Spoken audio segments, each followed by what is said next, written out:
Welcome to Convicted Mindset, Evan. How are you, brother? I'm great, Travis. Thanks for having me, man. Love the energy, love the vibes. Ready to dive in. I love it. I am ready to dive in. I'm going to start with an easy one, but one I love for you to elaborate on. Okay. Hashtag believe. Mm-hmm. Where does it come from? Why is it on everything? I've talked with your team. I've spoken with you. It's everywhere. It's got to be important for you. Where does it come from? Well, I believe that everybody has a single most important core value. And when you figure out what that is, it allows you to make better decisions in your business and in your life. I have a lot more clarity on it now at 42 than I did when I was starting my first business or my venture capital business or any of the other stuff that I've done. It just gives you a lot more clarity. So I stumbled upon it. And I think as we stumble through life and business and we eventually get out of the hole and figure something out, we want to teach other people how to do it faster. Like that's what entrepreneurs do. I think your purpose comes from your pain. You struggle with a bunch of things and you're like, why did that take me 5 years to figure out? And I want to help people get there faster. Like the same thing for you, same thing for most entrepreneurs. And so for me, I always felt like I needed some kind of tagline. This is how it started. I need a tagline for my business. I had my website. I didn't have a YouTube channel at the time. I just had a website. It was growing. I forget how many, millions of views or whatever we had. And I didn't like the tagline. And I played with a different tagline like every 6 months. I come up with something else. Over 22 million entrepreneurs helped and counting, kind of like the McDonald's, how many burgers they sold. And nothing seemed to stick. Okay. And then I went to go watch the Steve Jobs movie, one of the Steve Jobs movie, not the Ashton Kutcher one, but the other one. And I came out of that feeling believe for some reason. And I'm gonna make my business around believe.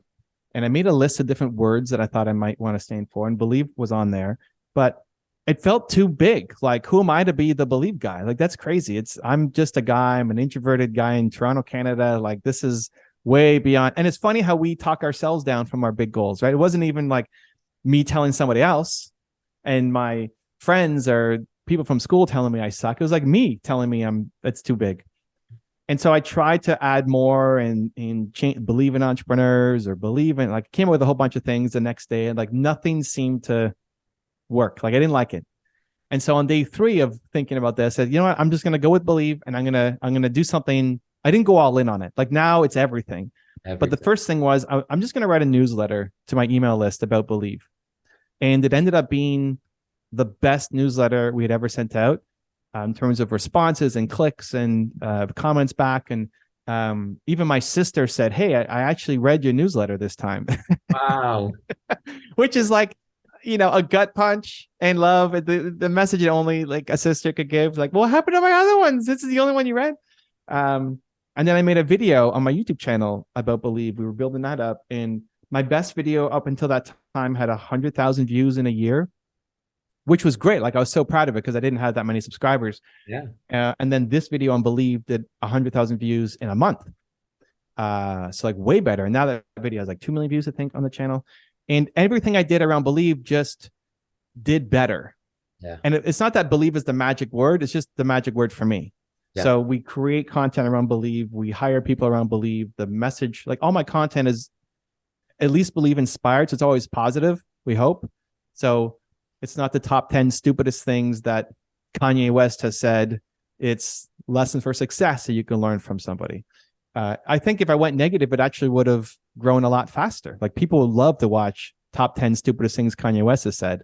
Yeah. But I would feel gross doing it. Like it's against the core value. And what I discovered was this is not just a tagline for the business.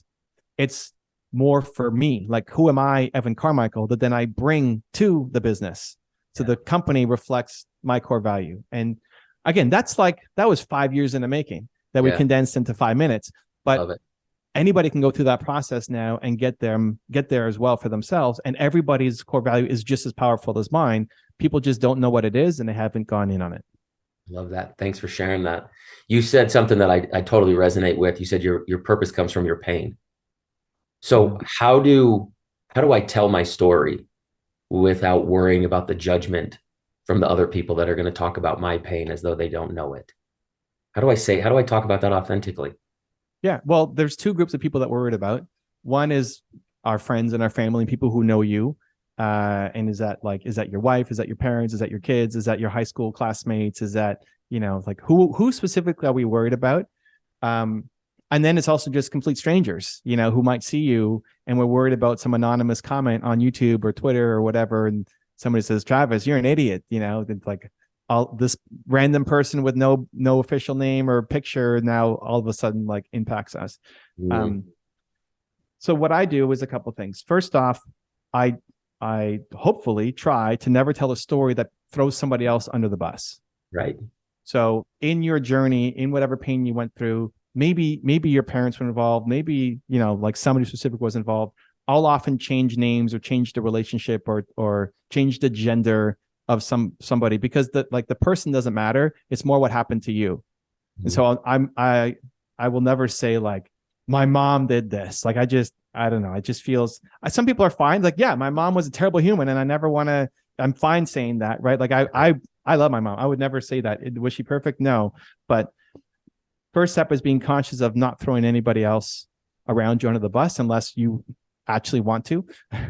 And then the second part is, well, why are you telling your story? Well, it's to serve.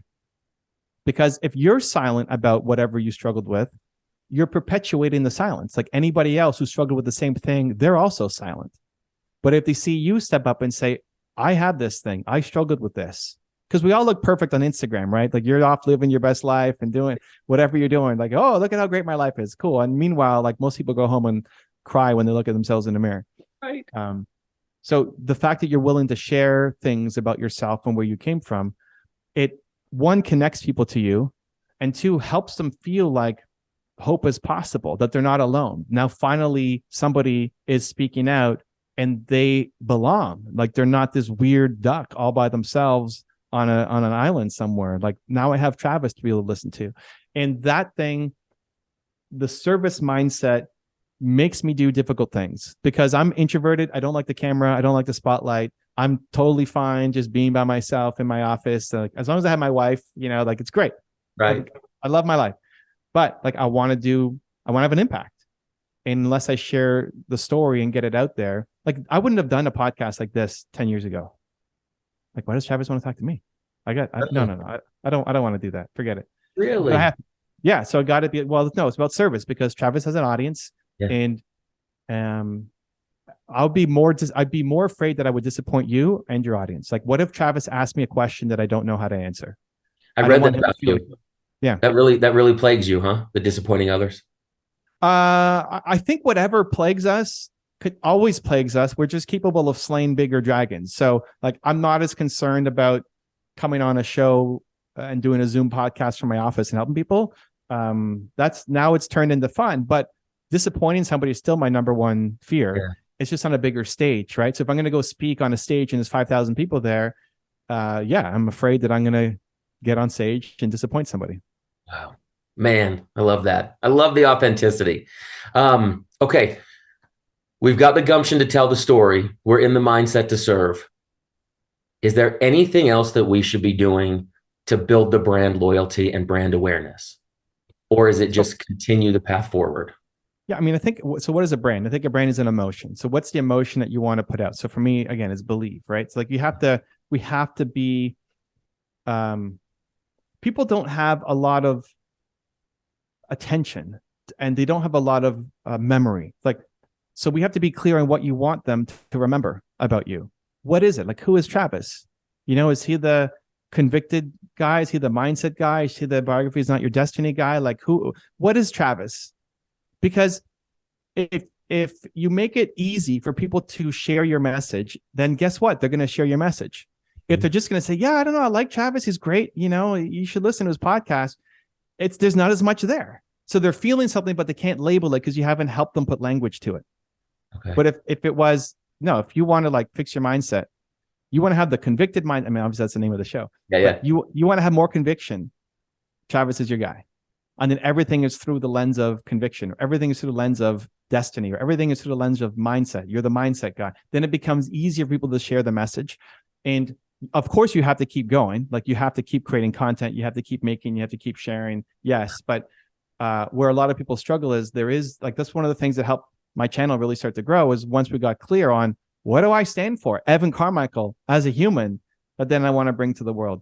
And when you figure that out, it becomes a lot easier for you to move forward, to hire the right people, to make the right content, and also easier for people to help you share the message. Yeah. And I love that even about your hiring tip. I remember you said one time it was you hired somebody for like an hour. It was right. Yeah, like the first person I hired was for an hour a day. Love I it. think we get stuck on this because one, a lot of people are afraid to hire. We don't know how to hire. Like where have you learned to hire? Maybe you hired somebody at your job. Maybe not. We don't go to school and learn how to hire people. And we often suck at hiring. Cool. Like anything else, right? Again, Right. you don't suck as a human. You just don't have the skill. Why? Well, you've never done it before. Why do you expect to be great at it? You've never done it before, right? Most people, their first hire, you look at the company 5 years later, that first hire is not there anymore. Yeah. Right. And that's not because that person sucked. It's like, you don't know how to hire people. So it's okay. Like you do the best you can, but you expect it's just like, are you going to marry the first girl you hold hands with? Like maybe, but probably not. Right. Because you don't know selection. You don't know how to, it's not that she sucks. You just don't know how to do relationships. You don't have any self-awareness yet. But if you have a big mission, you can't do this alone. Like there's no way to do everything alone. And what ends up happening a lot of times is we hire somebody, this has to work out. It's like, oh my gosh, there's so much money to give to this person. If it doesn't work out, like I'm screwed. And then guess what? It usually doesn't work out. So then you go back and do everything yourself again. It's like, I'm not hiring. I did that. That was such a waste of time. Forget that. I'm just going to do it myself. And then you've basically decided to stay small forever. It doesn't mean you can't have an impact and you can't create and you can't make, but like nobody is a one-man army. And so you need to practice hiring and working with people. So if you hire somebody, the first person I hired was 1 hour a day. It's a lot less scary financially to hire somebody for 1 hour a day instead of like a full-time job. So you get practice earlier. Yeah. Plus you can start sooner, because if you have to wait until you have 40K or 50K or 60K or 70K or whatever you're going to spend on somebody, that takes you a lot longer versus just hiring somebody for 1 hour a day. And it also then helps you practice managing and delegating in a micro setting, because they're only working an hour a day. You don't have to fill up their entire calendar and schedule. So that was, I did that after reading the 4 Hour Work Week and just the idea of delegating. Mm-hmm. And listen, Tim doesn't work 4 hours a week, but like there's a lot of good concept in there that you can leverage and use. And the biggest takeaway I got from that is delegating. And they're like, I can't do this all by myself. And I didn't have a lot of money, but I could afford to hire somebody for an hour a day. And that freed up over an hour a day for me, because the guy I hired was better at the thing than I was, which then allowed me to go off and do other things, right? Where today, now we've got 43 people on the team. And I wouldn't be here live with you on this show if I didn't have my team, because I'd be like having smoke out of my ears just trying to figure out how to get content going up, right? So it allows you, every time you bring somebody on, even part-time, to then start to upscale the activities you're doing to be more value add and hopefully more fun for what you want to do too. Yeah, I love that. How do we overcome the feeling of being perfect or like the perfect expert on a subject? A lot of guys will boil it down and they'll call it imposter syndrome. Mm-hmm. 2 things. One is I look at it as a journey that we're climbing up a mountain, and you're at step 100. And whoever you think is ahead of you, Tony Robbins or Oprah Winfrey, or like whoever is on your list of like, all these people are ahead of me. Cool. And like, yes, they are. So we take Oprah. She's at step 8,000 and you're at step 100, right? Okay. Cool. That's fine. And listen, Oprah's still trying to grow too. Like nobody's done climbing. You don't want to stop climbing. The game is always progressing. Otherwise, if you get to the top of the mountain, you actually end up hating your life, because you always want something new. We want to grow. We're humans. But if you're at step 100 and Oprah's at step 8,000. Cool. Where are most people stuck? 1. Yeah, like 0 to 1. Yeah, the first step. Most people are stuck at the first step. Like we're so worried about not helping and not sharing and not creating. And so wherever you want to put your, maybe you're not at step 100. Maybe you're at step 8 and Oprah's at 8,000. Cool. You're still ahead of where most people are stuck, because most people are stuck at step 0, step 1. Like they take a decade to take the first step. And so can you help that person? Yeah, because you're at step 8. Now, if you're at step 8 and you're trying to get somebody to step 40, you can't do that. Like you should feel imposter syndrome if you're trying to do that, because you haven't done it. But you got to step 8. And so you can help people get to step 7. And so the goal becomes, hey, every time you take a step up on the mountain, you reach back and you pull other people up to come with you. You now get to step 10. Cool. You help people get to step 9. But we're stuck because we look at people who are way ahead of us and say, well, I can't do it because they're so far ahead. Yeah, but most people are at step 0, and your story and what you've been through is different than what Oprah went through. Like, people will connect with you in a way that they won't connect with me, and they won't connect with Tony Robbins, and they won't connect with Oprah Winfrey, or insert whoever your big person is that you're, think is the best, right? They'll learn from you because you have a specific story that can inspire people. And so that's the way that because I look at it too, right? It's like, why am I, imagine if I never started my channel because Tony Robbins exists. Like, how many millions of people would not now watch videos and be inspired because of what I've ended up creating? So that's one technique. And the other one is, I encourage people to think about, if you believe that your purpose comes from your pain, cool. Imagine when you were in the most painful moment of your life. Maybe that's a year ago, 2 years ago, 5 years ago, whatever it is. Let's say it was 5 years ago. Cool. Imagine you can teleport back and talk to the person you were 5 years ago. I call it the park bench exercise. Like, imagine there's Travis from 5 years ago sitting on the park bench, hating his life, like at the absolute bottom, who's really struggling with whatever you were struggling with. That guy actually doesn't want to talk to Evan Carmichael. That guy, like, Evan Carmichael's too high energy, too believe, is like that. Evan Carmichael's all BS fluff artist. Like, forget that guy. Because when you're at the absolute low, like, you don't want to watch my content and get all inspired, right? You're just trying to get out from the hole you're in. So that I can't actually help that guy, but you could go back and help that guy. Like, Travis from 2022, 2023 can go back and help Travis from 2017. And imagine you had 10 minutes to sit on that bench and tell him something. You could tell him something that would lift him up in a way that I couldn't, and Tony and anybody else couldn't. Like, most people believe that. Like, if I say that, when I say that, they're like, I see you nodding your head. It's like, yeah, I think I could talk to Travis in 2017 and say something. Awesome. Now it's recognizing that there are millions of people right now who currently are Travis 2017. Millions of them. And who's talking to them? Right? So if you could talk to yourself from 5 years ago, you can talk to those people as well, because they need the help. And even though you don't have it all figured out, you're ahead of where you used to be. And we're so focused on like where we're not, and we forget what we've done.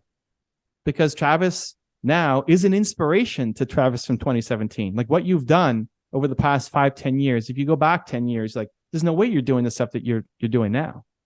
It's like you have already become an impossibility to younger you, but you've done it. Right. And so those two analogies, like I listen, I still have to remind myself of it too. Because when I go off and hang out with some of my friends who've done like amazing things, like, man, I feel like I'm an idiot. Like, why am I so far behind? I suck compared to these guys. But then I have to remind myself of that too. It's like, most people are stuck at step 0. I'm climbing a mountain. I'm here to learn. And I can go back and help Evan, 22-year-old Evan, not quit on his business. Oh man, it's beautiful. Thank you for that. I polled the audience, and a lot of this is the step 001 entrepreneur guys and gals. And so the number one question that they asked me to ask you is this: my whole life, I've been told that if I do X, insert whatever, go to school, get a degree, go to church, whatever sorry about that. That's bizarre. I don't know where that's coming from. We'll cut that out. I apologize. Yeah, no worries. So they said, if I've been told to do X, I'm going to get Y, right? I go to school, I get a job, I get married, I get kids. But the problem that they're having is that nobody asked me what I wanted to do. So how do we have that conversation? How do we address it and find our own identity in a world of people that are telling us, if we do this, then we'll get that? Yeah. I mean, I think that's a huge problem. The top story on my website right now is saying, hey, you've been told all your life what you should be, where you should go, what school you should go to, what job you should be taking. And the way through is, one, recognize that the people telling you this probably love you. Like, your mom probably loves you. Probably. Like 99% chance your mom loves you. There are some that are a little crazy, chemical imbalance, but your mom probably loves you. So why would somebody who loves you, or your dad or your uncle or whoever, like, if it's somebody who loves you, why would they tell you to do something that you don't actually love? Well, they have a different version of success. Like, imagine when your parents were your age, what a different world. Like, they didn't have the internet. They didn't have the opportunities that you have right now. They didn't have as many choices. And so they see the world through a lens of safety and security. You're seeing it differently. You have more options. And so if you can approach it first with compassion and understanding to say like, okay, these people probably love me. They want what's best for me. They just have a different version. What it forces you to do is become the adult in the relationship, which is really rough. Like if you're 22 and these are people who are in their 40s, 50s, 60s telling you what you should do, and you have to be the adult. Yeah, this is now the process. So it gives you empathy. It gives you compassion. Hopefully that removes the sting. It doesn't mean that you then do what they want you to do, but it helps you understand where they're coming from. And in general, whenever you're disagreeing with somebody, like understand where they're coming from and what their conditions were, how they grew up. Why are they giving you this advice? They probably don't hate you. That removes the sting from the words, which then allows you to make a better decision. Instead of like stomping off or yelling at them or whatever, it like that's how the conversation really goes. It's like, why are you telling me how to do this? Why don't you love me? Why don't you support me in this thing? It's like, of course I love you. And like now we're fighting about the wrong thing. Right? They love you. They just have a different, like your parents are pilgrims. They grew up in a completely different era. Very true. Okay? So then it's deciding at what point do you become an adult and make your own decisions and live with the consequences, right? Like a lot of young entrepreneurs are upset that their parents don't support them. Okay, but you're still living at home.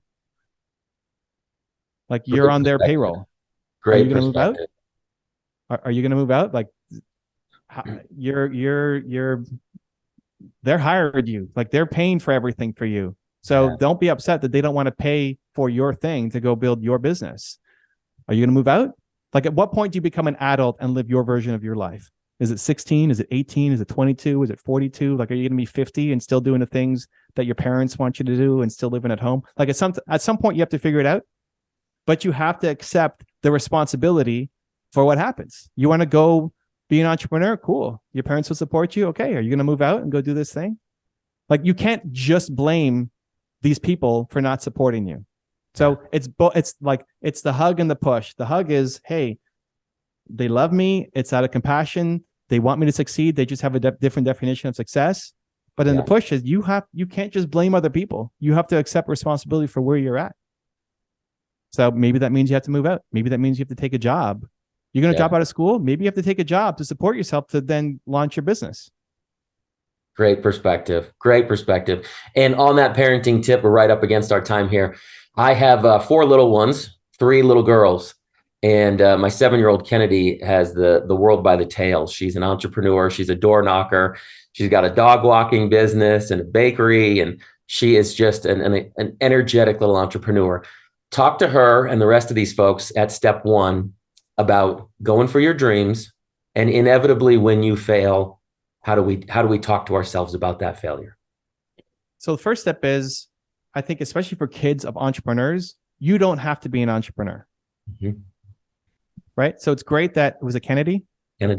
Awesome. Like Kennedy, I love you. Amazing. And the other 3, like, hey, if you don't want to be an entrepreneur, that's cool too. Like you don't have to follow in your parents' footsteps in whatever the thing is that they want to do. Right? I think a lot of entrepreneurs want their kids to be entrepreneurs, and lawyers want their kids to be lawyers, et cetera. Right? It's like, go find your own path.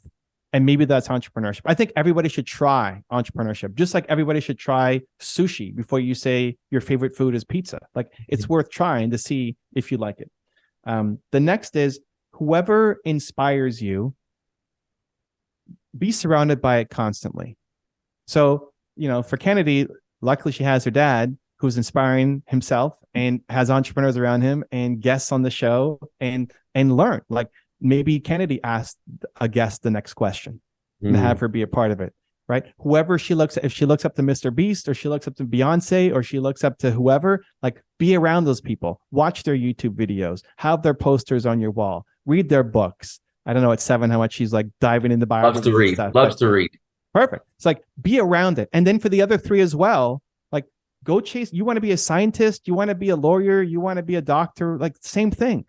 Read their books. Surround yourself with their videos, because the hardest thing to break through is when you're the only one in your family who wants to do this thing, right?